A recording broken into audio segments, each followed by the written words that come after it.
have you sung in a choir? Do you have family members who sing in choirs? Okay, so I personally look at the music and admire and listen with the joy. I have family members Uh-huh. who sing in choirs. My nephew, my brother's son, am I right? Um, I have a musicians, and I have grandmothers and my husband and my son. So I'm music lover, In your immediate family, choral singing or instrumental? instrumental. Okay, so I'm wondering how much of a shoemaker's child syndrome there is. Like, for instance, I remembered when I was getting married 2 weeks out, I realized I hadn't planned any music, and I've spent my whole life planning music for people. So when you are, do you tend to have your mom or your family member hat on and not overthink what you're doing in your professional life, or are you like are the people in your life who make music, man, are they always hearing from you saying, That's an interesting question, right?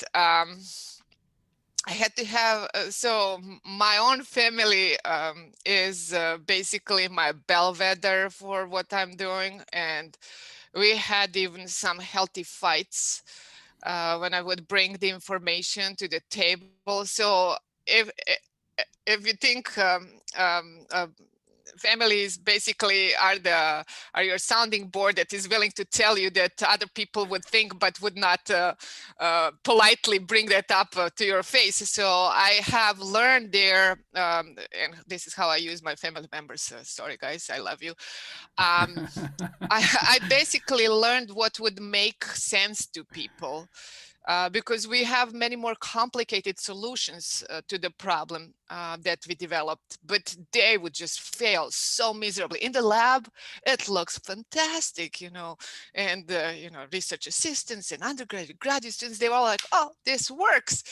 And then I would talk to family members or close friends, and they would, and I say, oh, start using this, try this. And it's not like, oh, I want to bring them the results to test them. It's just, you learn something important, something new, you want to bring it to the world as soon as possible, and it just flops on its face. So some of those unrealistic lab type of solutions were basically killed by my family, not intentionally. But in these kind of personal conversations, hey, can you try this? Can you please? You think you can be consistent with this, and so on? And I was like, really? No. and I So guess some that, of, go ahead, please. yeah, no, that juncture is really interesting, right? Because us lay people think of science and research as, black and white, but I guess the best researchers are, of course, doing the science and doing the studies, but then have to figure out how to integrate it into real life. Otherwise, the research is useless. Well, absolutely. And that's, I have goosebumps from this comment. That's something that I have to fight with or present to my own scientific communities and my students, and to ingrain in them, because many fantastic ideas are basically shelved because they were never tested by what I would call reality check. So this project had such a continuous, punctual, and dramatic reality checks that it made it. It made the project so much better, and the quality of work was so much better because of that required translation into the field. So I wish this is something that, if I could wish for another change that is cultural and deep and ingrained for now and forever, is that the science, all aspects of science, I'm not saying there are scientific endeavors that are by nature in this translation phase, like public health, or that's the first thing that comes to mind. But there are things that are a little bit more sheltered.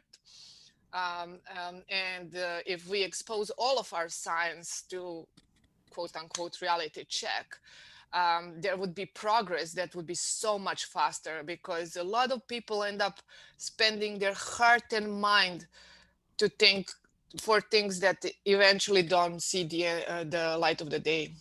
Yeah, that reminds me of that beautiful movie Awakenings with Oliver Sacks. You know that he just lived in this bubble, and then suddenly he crossed paths with real humans, and it was just such a gorgeous film. But that's the message, right?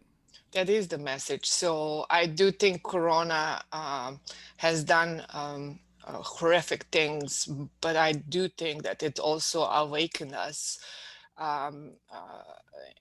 in a way that that again might have some long-term positive effect. Again, as you can hear from me, obviously, I'm like eternal optimist. I do think that our awareness and coming from the family bonds through then things that we really love. I mean, the music is a place where people really connect, and it's, I mean, I cannot tell you how honored I felt that I could make any contribution there to give community opportunity to come together even for this limited time of period of time, and those kinds of activities will become more central. Like my son used to complain from time to time or more often, like, I don't want to practice and so on. I want to play games. And I'm sure all parents understand this. If you don't, you are such a lucky parent. I'm giving you gold star. Um, but honestly, since Corona time, I do not. First of all, he decided, I don't know why, I don't question. If it was normal time, I would maybe question. I don't question anymore. He changed the instrument, started from zero. He's playing very complicated pieces of music by now, and does all of the practice by himself, because that's one thing that I gave up. I was not going to worry about things like that anymore. So I think people rediscovered, even at least what I have seen in my son, even how deep the love for music is and how important music is in everyday lives, that we might forget, you know, so much time on a highway or in, other more pressing needs and so on, or what we thought were pressing needs. Yeah. No, and I think that there's so many silver linings. Like for instance, when I had been in rehearsals, speaking of teenage boys, I remember I was on a Zoom call and I just wanted to get off because it had been a long day and a long week and a long month and a long pandemic, and I said, "Does anybody have any other questions?" And the boy said, "I have one," and I was, "Okay, what is it?" And he said to me, "How are you doing, Mr. Fisher? How how are you doing?" And of course, because of the virtual, I would never be that close to a child, right? And and and the last time a 13-year-old boy asked me how I was doing has been a really long time. And there he was right there. So that it's isn't it ironic, the intimacy that has come with the distance? Yes, because we rediscovered each other's. Again, we were distracted with all of this drama that we thought was important in our lives, but actually it wasn't. So some humanity, humility coming out of us. It was always there, just did not get a chance. I'm Yeah. sure that other students of yours taught those things, but had to rush to the next thing and did not get a chance to ask you.